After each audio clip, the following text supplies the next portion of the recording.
আসসালামু আলাইকুম ভিউয়ার্স।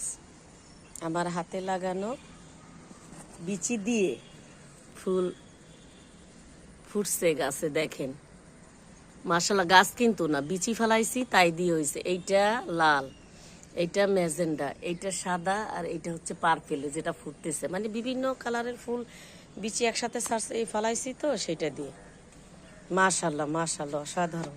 আমি সার্থক, কি বলেন ভিউয়ার্স? তবে এই গাছটা অনেক যত্ন করতে হয়েছে। আমার প্রত্যেকটা টপের ভিতরে সার আর অনেক কিছু দেয়া লাগছে, যা বলা না, মানে বাস্তবে দেখলে আপনারা কেউ বিশ্বাস করবেন না। এই যে দেখেন আমার পুদিনা পাতার গাছ, মানে এক জায়গার থেকে মানে 5 টাকার মনে হয় শাক নিয়েছি শুধু লাগানোর জন্য। তা দেখেন এই যে আল্লাহর রহমতে এই যে একদম ঝোপ হয়ে গেছে। আর এইটা হচ্ছে ধানকুনি পাতা লাগাইছিলাম, এক দফা খাইছি, আবার ওই যে একটু লাগায় রাখছি যে আবার ভরে যাক। এটাও ভরে গেছিল, এরও ভিডিও দেওয়া আছে, আপনারা আমার ভিডিওতে পেজে ঢুকলে দেখবেন যে এরও ভিডিও দেওয়া আছে। অনেক হয়েছিল তা খাই।